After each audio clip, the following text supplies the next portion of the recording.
Welcome to Tracking the Cats. I'm Bob Sabin along with Steve White, my co-host, and we're here every couple of weeks. We're also on WCU FM 95.3 in the Cullowhee Valley area every Saturday morning at 9 o'clock, so you can tune in there as well as YouTube or other podcast channels, as you all know. We got a great guest with us this week, Steve. We've got Coach Nick Reveiz from our new defensive coordinator. I know my background looks a little different today. We're down in Panama City Beach taking a little vacation, but you're still up in Cullowhee, and I will join you on Saturday because it's going to be a big weekend up there. Lots going on. It sure is. A spring game, 12 noon on Saturday. Real interested to see new look. There's going to be a lot of new looks around the stadium this year, not just the spring game, but our new skybox will be opening August the 29th. Actually, the 28th, I think, is the dedication. 29th will be the first game with Eastern Kentucky. But new turf going down as soon as spring practice is over. 4 new light poles, so we'll have 8 light poles now instead of 4. A new lighting system, a new digital board for viewing, a lot of new things. And like I say, new players, a couple of new coaches, and a lot going on. But also after the spring game today, 3 o'clock on Saturday, excuse me, that would be Saturday, not today. We have baseball, a huge series with the Mercer Bears. Mercer right now in first place and actually in second place now. I didn't update my standings. Wofford in first place, 5-1 in the leagues. Mercer's 4-2.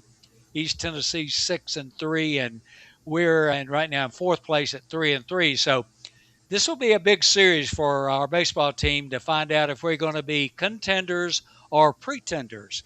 So I think we need to take 2 out of 3 for Mercer to be in that contending category. But won over 20 games already, has baseball this season. So big series, 3 o'clock Saturday, 2 o'clock, actually, I think 5 o'clock on Friday, 3 o'clock on Saturday, 1 o'clock on Sunday for the Mercer series.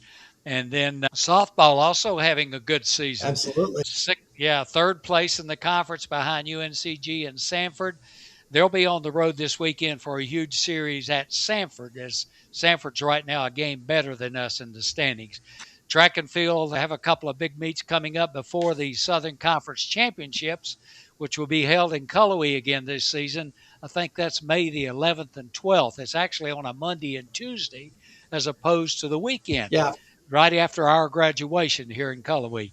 So a lot going on in Cullowhee the next few weeks, including graduation. My pastor's daughter is a high jumper for Chattanooga, and we've got a running bet going on during church services on Sundays. It's a lot of fun.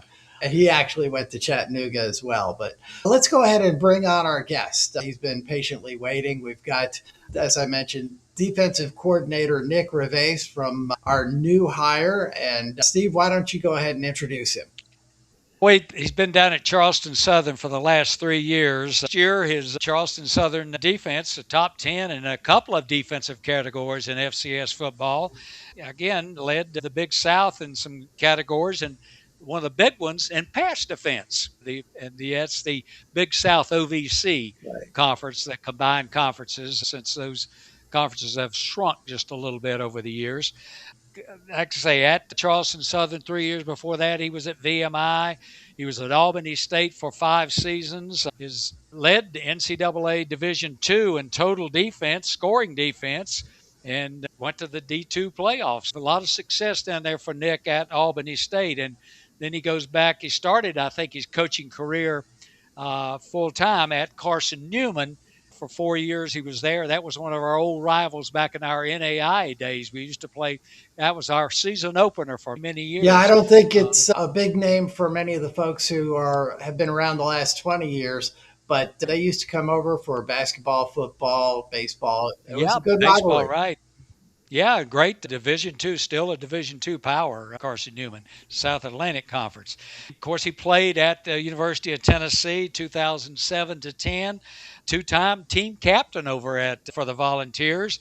I love these numbers, 168 career tackles, 81 solos, Nick. I don't know if you remember all of those hits and so forth. Three-time all. This is what's really impressive. Three-time all SEC academic team.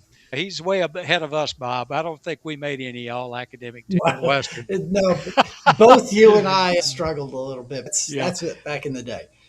Right after he left, T went with the Tampa Bay Buccaneers, a preseason team down there. He's from Farragut, Tennessee, and his wife Brittany is here with the four children. And Nick, I'd like to just ask you a little question right off the top. How is your family adjusting to their new life in Cullowhee? Little bit different climate, a little bit different population base than down when you were at Charleston Southern. Yes, sir. It's been great. My wife always jokes that we're mountain people growing up in the foothills of the Great Smoky Mountains in East Tennessee. You get accustomed to it, or you love it. You enjoy it and feel like God's revealed a lot to me in the mountains, and more so than ever anywhere else. So my family's doing great. We just got under contract for a house here in Cullowhee, set to close April 28th. I'm so fired up to get them here full time. They're actually on their way driving from Knoxville, but we're in the process of trying to get our house under contract in Charleston. And my wife has been bopping between Knoxville, where her parents live, and Cullowhee, back and forth. And I keep joking, Todd Shealy, our director of football operations, and Coach Bell, they've been gracious to put me up and put my family up. We have really enjoyed adjusting to Cullowhee and being in Cullowhee. It's a great place. And, you know, what we like to say, and what I've heard everybody talking about in athletics is if we've got a recruit that we want to, if we can just get them to Cullowhee, we got a much better shot at seeing them. But how did Charleston's pretty nice? It's got a good climate. What made you decide to come to Cullowhee? There's a couple things. Corey Headley is the receivers coach here, and I coached the quarterbacks last year, but him and I have really close. So it's funny enough, when I was at Carson Newman, he was finishing up kind of as a student assistant or a student coach my very first year full time. I actually coached running backs with my very first full time position at Carson Newman in 2013. That was Corey's last year in school, and he actually helped with the receivers at Carson Newman. So we coached together for a year, and I found out about the opening at Western Carolina. And there's a lot of different variables and things that go into as you're considering opportunities. But when I think even my wife being a little closer to East Tennessee, being closer to our family, and I've competed against Coach Bell when he was at Valdosta State, and also while he's been here at Western Carolina. I've always had a high respect for what they do on offense, what we do on offense, and really just the firepower that we play with, which has been excellent for us as a new defense here. Really getting the kitchen sink thrown at us from practice one and spring practice and having to adjust. So I think there's a lot of pros about what's happening here at Western Carolina, and I'm really excited about that. And I saw that when the opportunity presented itself. And then most importantly, for my wife and I, it's not just about climbing the ladder or going to this place or that place. For us, we really see it as okay, where are we being led or where are we being called? And as we went through the interview process, my wife and I were privately praying and talking to each other about what we would like to do, but most importantly, what we were trying to stay surrendered to, what was the right thing to do. It just kept becoming apparent that this is what we were being called to do and called to go. So we're excited to be here. Dick, one thing here, I tell you, like I say, I saw your name for the first time when you were hired and everything like this. And that, I said, now I've heard this name before. And I got to thinking, I said, yeah, his dad was a kicker at the University of Tennessee, not So, just a place kicker, but one of the best in the nation, and had a great career over at Knoxville for the Volunteers. And coach, I think Johnny Majors was the coach at that yes, time, sir. Yes, and sir. went on drafted by the Dolphins. I think about mid '80s, '85 or so forth. Had a great career there, and then went on to the Minnesota Vikings, even better with the Vikings. In fact, I saw your dad on TV, these DIYs things. He has Yep. a like a remodeling. He does a video, a program talking about remodeling homes. He's got a Yes, company that does that. So you've got to be, like I say, you've got a pretty good bloodline. In fact, your brother, I think Shane, also played at linebacker at UT. yes, sir. Again, quite a bloodline there. Yeah, and your dad was originally from Columbia, right? Yes, sir. Yep, that's Not right. Columbia, South Carolina, but Bogota, Columbia. That's right. South America. Yeah. Yeah. So my dad's had a big influence on me and just on me and my brother. I have a younger sister as well. But he was actually at the scrimmage, our second scrimmage, March 28th, and he's coming up Friday, him and his wife, and coming to watch the game. And so you'll see him Saturday as well. So I'd love to introduce you guys to him.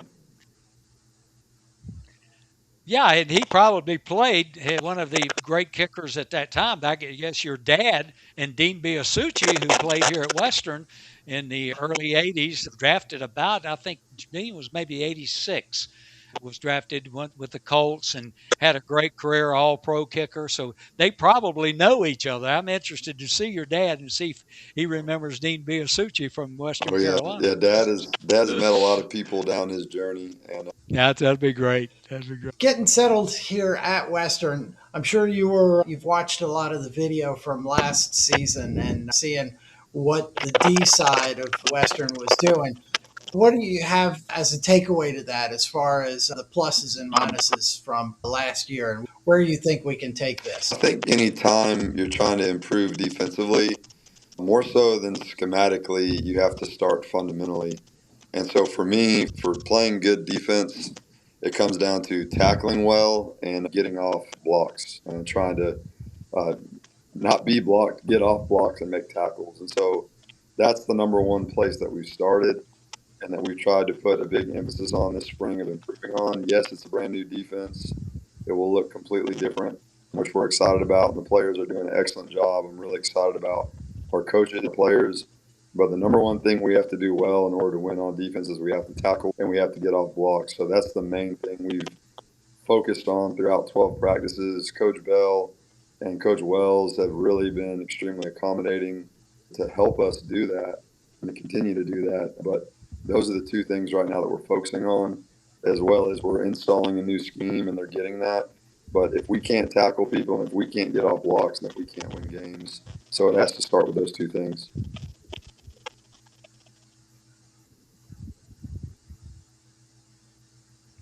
Coach, 4 weeks into spring practice, and where do you think we've improved the most since, say, the first practice? And maybe also your continued area of concern, or what do you see From the day degree of one progress that's been until made we this just spring? finished day 12 last night, the energy has been excellent. The want to or the care factor has been extremely high from all of our players, and so that's been consistent. Like Coach Bell alluded to when he did an interview on our website last week, we did have a last Tuesday. I didn't like our practice on defense; thought it was poor. But other than that practice, we've had 11 of 12 days. It's been really good. But just harping back on it, is all the way from day one, we've tried to focus on getting better at tackling, getting better at getting off blocks. I think that's improved. But then the main thing I've seen is on defense, you're trying to recognize not only 11 people that can help you win, but you really need to recognize about 22 to hopefully more if you're trying to win a championship. So there have been people that have shown up in multiple instances through 12 practices that I say, okay, we can win football games with that person right there. So seeing the depth chart start to solidify itself, that's been extremely encouraging. And I think it'll continue to the next 3 days and then going into OTAs in the summer and then going into fall camp. But I've seen specific people step up and make plays all the way from the D line to the linebackers to the DBs. And I'm really, really excited about that.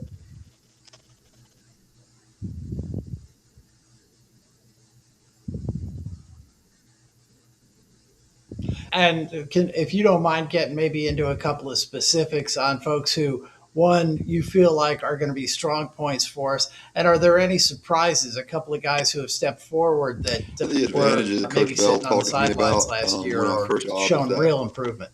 it's a wide open book, and that's been our pitch to the players. Like there are no starters right now. Everyone has to earn it.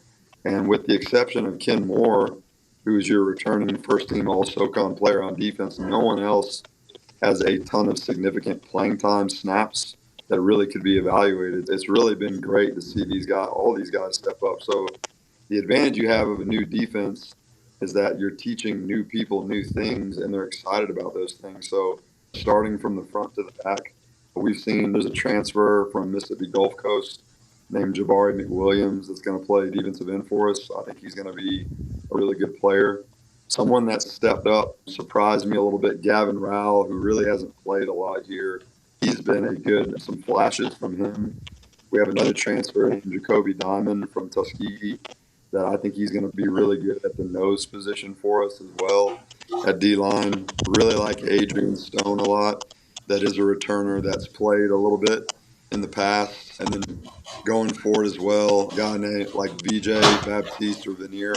He has a lot of potential at 3 technique for us. And then a bright spot that's been a good surprise is Brandon Joseph.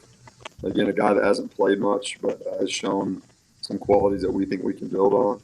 And then at our bandit position, our kind of outside linebacker DN hybrid, Kane Jefferson, Jaden Meeks, Caleb Turner Allen. These are all 3 names that you're probably not familiar with that have played a lot, but all these guys have been exceptional, really excited. And then at the inside linebacker position, Hank Bodine, which I just got to meet his dad last night. I realized he's the leading tackle in Western Carolina history, 485 tackles.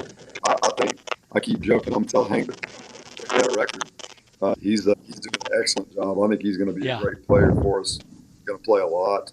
I'm excited to get Blue back. He's obviously rehabilitating an injury right now. I want to get him back. And then guys between Ryan McInnes and Josh Collins. Josh Collins has had an excellent spring. I think he's going to be a really good football player for us. Going to play a lot from Bryson City, local prospect that just you can tell that it's important to him.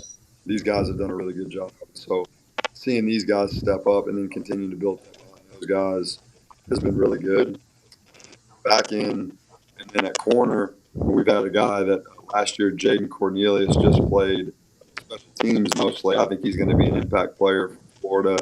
Dad actually played at the University of Florida. He's really talented. There's a lot of other corners, too. We have a guy that's a tweener. Devin Brown is playing nickel and corner.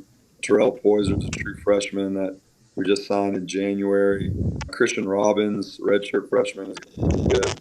And we got 2 really good freshmen, too, that we're excited about. There's a lot of names. I'm sorry I'm so in depth, but hopefully that gives you some people to talk about coming into the fall with little to no experience. But we're excited about what they've done so far through 12 practices and excited for the last 3.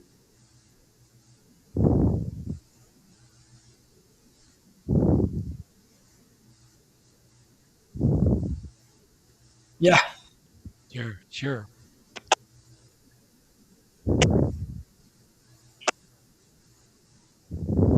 Great.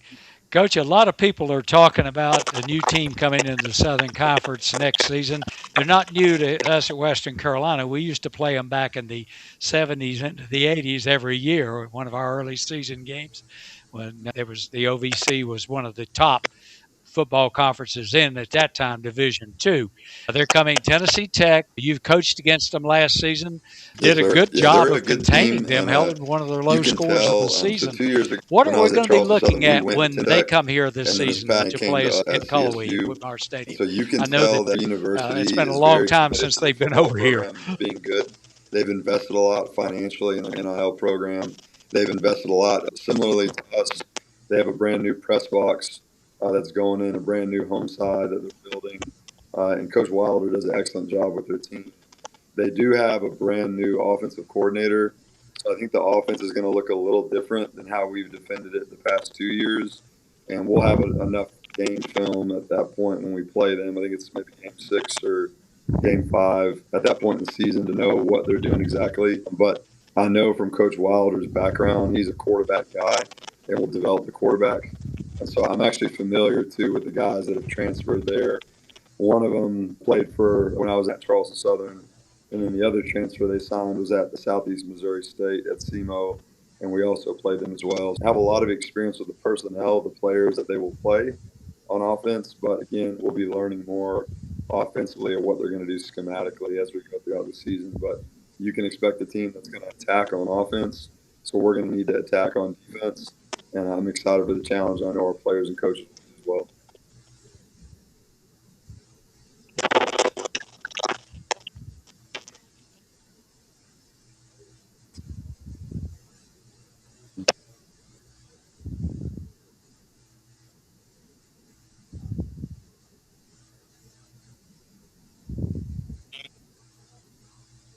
Very cool.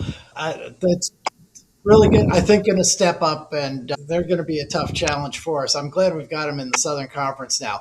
And speaking of conference level stuff, the Ohio Valley Big South merge and That's a how great things question, are and I wish changing I had the crystal ball. with that all around. You got some teams out west that were Change that is moving into happening in college FBS football from is FCS. exponential right How now. do you see the And migration? Is so this going to I be a would think, continuous just thing, off or do my you think hunch, things will that settle over the next things would couple start of to years slow as far as down FCS a is little bit with concerned? conference realignment and people changing conferences.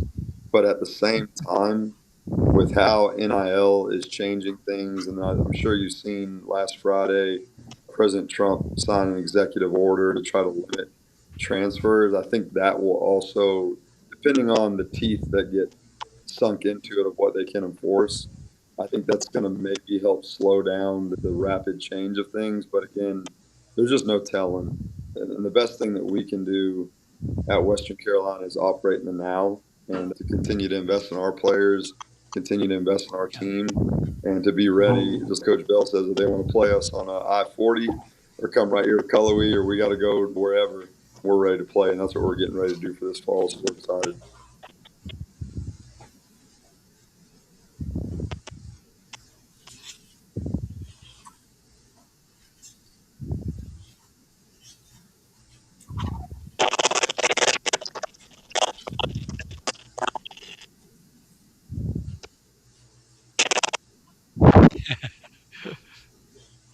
Yeah. Steve. I just, like I say, that's interesting about the future of football, FCS. They're reading all kinds of things. And again, I can see Congress getting involved. They don't do a lot nowadays, but they right now talking about maybe some antitrust legislation that would slow down the big changes in all the league and maybe protect college football from the lawsuits and so forth. So that could be an important move right now if we could get some type of a congressional antitrust legislation and so Yeah. forth. Because right now, like I say, it's a mess, and a lot of people look upon FCS football maybe as like junior college football. You develop a player for 2 years and he's gone.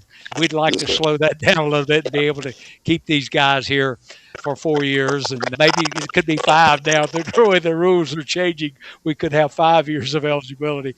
But again, that's going to take, like you say, a lot of investment from our fans, our supporters, along with what's going on with the rest of college football. Yep. Coach, I think that's about it for today. We really appreciate you coming on. We wish you the best of luck in this season. I'll look forward to meeting you in person on Saturday and saying hi down there on the field. But looking forward to seeing how these guys perform and what the changes and the tune up are in the spring season. But I think we're going to about wrap it up now. We've got our show is sponsored by Stanberry Insurance, and they've got offices in Silva, Waynesville, Highlands, and Clyde. And they'd love for you to stop by or give them a call on any insurance needs. Again, Coach Nick Reveiz, thanks for being with us this week. We will see you all again with Tracking the Cats in 2 weeks.